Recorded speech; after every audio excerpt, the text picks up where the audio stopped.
안녕하세요. 밤을 걷는 철학자입니다. 네, 오늘도 명리학 이야기를 바로 시작하겠습니다. 네, 오늘의 주제는 이제 대운과 이제 세운의 중요성. 요거에 대해서 이제 한번 오늘은 그냥 이렇게 말씀을 드리고, 다음 시간에 영상을 찍을 때는 이제 만세력 어플을 가지고 그 예시를 한번 드려보려고 하거든요. 이 대운과 세운이 왜 중요하냐? 결국 명리학이라는 거는 이게 이제 사주 원국이 이렇게 있고, 그리고 대운과 이제 세운이 이렇게 밖에 있잖아요. 결국 가장 중요한 거는 이 대운과 세운을 보는 거예요.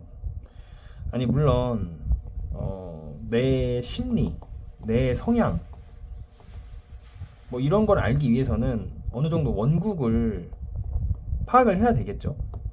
하지만 근데 대부분 이 사주 명리가 궁금한 이유는 내가 뭘 하려고 하는데 이걸 하면 좋겠습니까? 나쁘겠습니까? 괜찮습니까? 뭐 이런 거 때문에 질문을 하는 거잖아요. 질문. 이 질문을 대답하려면 이 원국에서 찾을 게 아니라 이 대운과 세운에서 그 질문을 찾아야 되는 거예요. 왜냐면은 제가 이 영상을 찍기 전에도 그 예전 영상에도 미리 계속 다 말씀을 드리지만 이 사주의 원국을 가지고는 아무것도 알 수가 없어요. 이 사람이 어떤 사람이고 어떤 성향을 가졌는지는 알 수 있는데, 아니 이 원국을 가지고 이 사람이 뭐 향후 뭘 해야 할 건데 그게 어떻게 될 건지를 어떻게 알아요? 이 원국을 가지고는 알 수가 없는 거죠. 이게 대운과 세운을 가지고 이 글자들에 의해서 변화하는 이 원국을 봐야 어떻게 나아가야 되는지 알 수 있는 거지. 이 대운과 세운 없이 원국만 주구장창 계속 분석을 해봤자 의미가 없다는 거죠. 예를 들면 이제 뭐 부자의 사주 이런 것도 보면은 어떤 사람이 이렇게 사주가 있으면 이 사람이 분명히 이제 그 환경도 무시를 못 하잖아요. 사주 가지고는 모든 걸 알 수 없어요. 환경이나 이제 뭐 교육 환경, 뭐 부모님 이런 여러 가지 환경적인 요소들도 당연히 있을 거지만, 무엇보다 이 대운과 세운, 이 부자가 된 사람이 이 긴 대운과 맨날 매년 바뀌는 세운 속에서 이 글자들이 계속 변화했을 거란 말이에요. 예를 들면은 뭐 병호일주가 이렇게 있다고 해보면, 이 병화라는 일간이 있으면 이 병화라는 일간이 봄, 여름, 가을, 겨울 이, 이 계절을 계속 겪었을 거 아니에요. 이 일간뿐만 아니라 옆에 있는 이 글자들 모두. 그러면은 병화 일간이니까 봄, 여름에는 조금씩 올라갔을 거고, 가을이 됐을 때부터 겨울까지 또 이렇게 내려왔을 거고, 이렇게 올라감과 내려감을 반복한단 말이에요. 모든 글자들이 각각의 글자의 속성에 맞춰서. 그렇기 때문에 결국에는 대운과 세운을 보는 게 가장 중요한 거예요. 예를 들면 이제 올해가 이제 갑진년이잖아요. 근데 이 갑진년 전이 이제 그 한글로 쓸게요 그냥. 이 갑진년, 그리고 이제 그 전이 뭐였죠? 그 전전이 이제 이민년이었고, 그게 이제 또 그 전이 이제 바로 작년이 개묘년이었고, 이게 임묘진이었잖아요. 임묘진. 이 세운이 최근 3년이 그러면은 어떤 일간이냐에 따라 다르겠죠. 예를 들면 간목 일간이었다. 그럼 이 임묘진에 확산 상승을 한 거예요. 이렇게. 근데 지금 진이죠. 진이라는 거는, 진토라는 거는 지금 이제 여름으로 넘어가려고 하는 거죠. 앞으로 3년이 이제 또 사오미잖아요. 여름.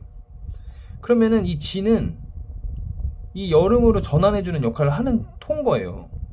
그래서 항상 전환점에서 많은 일들이 생겨요. 많은 일들. 사건 사고도 많이 생겨요. 이런 뭐 갑진년, 뭐 3년 뒤에 정미년, 뭐 그 전에 신축년, 이런 토가 들어간 해에 항상 사건 사고가 많이 생겨요. 이게 개인한테든 뭐 사회 전반적으로. 왜냐하면 계절 자체가 아예 바뀌는 거기 때문에 그 바뀌는 전환점의 역할, 항상 그 분기점에서 문제가 항상 발생이 되는 거예요. 그러면은 다시 간목 일간마다 다르겠죠. 최근 임묘진에 이 간목은 상승을 하는 친구였던 거예요. 근데 물론 여기서 생각하실 게, 상승한다고 좋냐? 이건 아니라는 거죠. 이거는 그분의 질문과, 물론 질문이 가장 중요하고, 이 질문과 그 사람의 상황에 따라 다른 거예요. 어떤 사람은 예를 들면 똑같은 사주를 가지고 있는 사람이 있는데 두 명이 왔어요. 똑같은 사주를 가지고 있는 두 명이. 근데 한 명은 직장인이고 한 명은 사업자예요. 뭐 자영업자. 근데 둘 다 그러면 대운이 같이 가는데 만약에 간목일간 두 명이 와가지고 임묘진 세운에 내 운이 좋냐 나쁘냐 사실 이렇게 물으면 안 되는데 뭐 직장인 한 명, 자영업자 한 명 똑같은 사주가 와서 이렇게 물어봤을 때 둘 다 똑같이 상승을 하잖아요. 결국에 세운만 보면. 근데 운이라는 것도 상대적인 게 이 직장인이 운이 상승한다는 거는 진짜 바쁜 거예요. 바쁜 거. 저희가 일반론적으로 생각했을 때 직장인이 근데 바쁘면 좋은 거예요. 그러니까 저희가 솔직히 직장 생활을 해보신 분들은 알겠지만 뭐 직장에 대한 사명감도 뭐 되게 높으신 분도 있겠지만 대부분은 월급 루팡 하기를 원하잖아요. 뭐 꿀 빨기를 원하잖아요. 그러면은 이 임묘진 이 간목이 이 임묘진이 엄청 상승하고 바빠지는 운을 직장인한테는 이제 좋다고 말할 수 있냐는 거죠. 근데 반대로 자영업자는 자기가 장사를 해야 되고 당장 이제 벌려놓은 것도 많으니까 바빠야 좋은 거죠. 자영업자한테는. 그러니까 운도 이게 상대적인 거예요. 상대적. 그 사람이 처해져 있는 상황과 환경에 따라서 좋은지 나쁜지를 얘기해줘야 된다는 거예요. 무조건 간목이 보문이 왔다고 좋다? 이거 말이 안 되는 거죠, 이게. 학문적 관점에서만 말씀을 드리면 간목은 임묘진이 오면 상승을 해요. 그러니까 자기 계절인 건 맞아요. 학문적인 건 봤을 때 임묘진에서 간목은 강하죠. 인에서 조금씩 올라가서 물론 그 전에 있는 해자축에서부터 이제 조금씩 올라가기 시작했죠. 근데 이제 임묘진이 오면서 더 올라가다가 이제 묘에서 정점을 찍고 이제 진에서 이제 조금씩 내려가는 거예요. 간목은. 그쵸? 근데 만약에 을목이다. 어떤 을목일간이 잘 쓸게요. 어떤 을목일간이 있는데 임묘진이었잖아요. 이 사람은 임묘진에는 어떻게 했어요? 간목과 반대 방향의 운동을 하니까 당연히 이 사람은 내려가는 운동을 했겠죠. 간목은 올라가니까 을목은 내려가야죠. 음양의 관계에 있으니까. 되게 간단하죠. 근데 이게 좋고 나쁘냐, 내려가니까 나쁘냐? 그건 아니라는 거죠. 아까처럼 이제 설명을 드렸듯이 그 사람의 처해진 상황, 환경, 어떤 것을 질문했느냐에 따라서 괜찮다, 조금 자제해야 된다, 이런 식으로 이제 상대적이다. 상대적. 근데 사실 이렇게 일간만 가지고 얘기할 수가 없는 게 사주가 위에만 10신만 위에만 4개, 위에만 4개. 그러니까 총 8개죠. 근데 이 8개만 가지고 얘기하는 게 아니라 이제 월지를 보고 그 사람이 질문하는 걸 가지고 뭐 예를 들면 승진을 물어봤다. 그럼 인성을 잡고 이제 그 대운을 봐야 되는 거고, 세운과 뭐 직장을 물어봤다. 그럼 관성을 잡고 이제 그 대운과 세운을 잡고 기준으로 얘기를 해줘야 되는 거고. 그러니까 달라지는 거예요. 그래서 일간만 가지고 사실 운을 얘기한다는 거는 말이 안 되는 거죠, 이게. 아니 우리나라만 임술관이 도대체 몇 명이에요. 근데 일간별 운세를 본다? 완전 말이 안 되는 거죠. 그러니까 뭐 그냥 가볍게 컨텐츠나 재미로 이제 주제로 사용할 수 있고 볼 수 있지만 이거 말도 안 되는 거죠, 이게 사실은. 우리나라에 이 정화 일간만 몇 명이에요. 이 사람들이 갑진년에 다 똑같은 운이냐는 거죠. 말이 안 되는 거죠.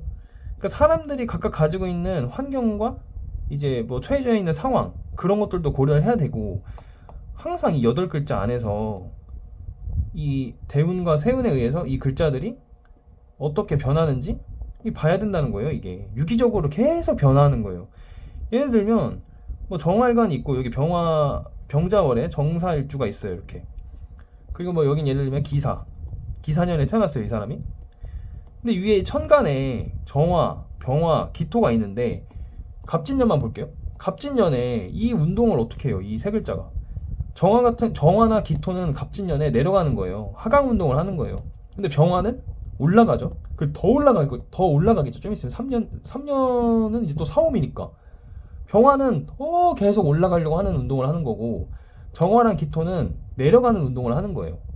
이렇게 각각의 글자마다 올라가고 내려가고를 반복하는 거예요, 매년.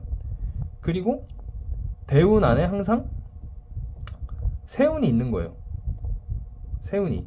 예를 들면 이런 경우가 있겠죠. 어떤 사람이 대운은 여름으로 가는데 뭐 세운도 여름으로 간다. 근데 이런 경우도 있겠지만 어떤 사람은 대운은 여름으로 가는데 세운은 겨울로 간다. 이런 사람도 있을 거 아니에요. 그러니까 이런 것도 잘 봐야 되는 거예요. 예를 들면 어떤 사람이 사업을 하러 왔는데 지금 당장 세운이 좀 있으면 이제 여름이잖아요. 저희가 뭐 을사년, 앞으로 이제 갑진년 지나면 내년이 또 을사년, 병오년, 정미년, 여름으로 가잖아요. 3년이. 근데 이 사람이 사업한다고 확장하냐고 물어봤어요. 근데 이 세운 3년만 보고 화운이 오고 뭐 병화일간이 와가지고 3년 오니까 당신의 뭐 운입니다. 확장하세요. 이렇게 해도 되는 걸까요? 물론 사주만 가지고 그렇게 얘기하는 분은 없겠죠. 그 사람 상황도 물어봐야 되고, 그리고 요즘엔 사주를 떠나서 경기가 너무 안 좋으니까 워낙에. 근데 그냥 학문적으로만 말씀을 드리면 이분이 세우는 여름이다 이거예요. 모든 사람이 지금 세운 여름이잖아요. 근데 병화일간이야. 그럼 병화일간이면은 당연히 사오미가 학문적 입장에서는 이 사람한테는 좋죠. 근데 만약에 이 사람이 뭐 대운이 만약에 해자축이에요. 겨울이에요, 겨울. 그럼 이 사람은 확장하라고 하면 안 되는 거예요. 이 해자축은 30년이잖아요. 이 해자축 안에 사오미가 잠깐 3년 들렸다 가는 거예요. 이 3년 동안은 조금 뭐 상승할 수는 있겠지만 결과론적으로는 이 사오미 다음에 뭐죠? 신유술 해자축으로 가잖아요, 또 세운이. 그러니까 이 대운과 세운을 잘 보고 이 사람이 질문하는 거를 계속 봐야 돼요.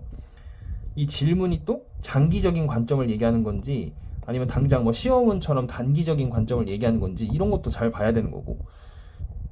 그러니까 오늘은 대운과 세운의 중요성과 어떻게 이 대운과 세운을 접근해야 되는지에 대해서 좀 말씀을 드려봤는데, 다음 시간에는 제가 만세력 어플을 가지고 좀 더 자세하게 보여드리고, 그리고 대운과 세운에 대해서 조금 더 말씀을 드리려고 합니다. 예, 오늘도 영상은 여기까지 찍겠고요.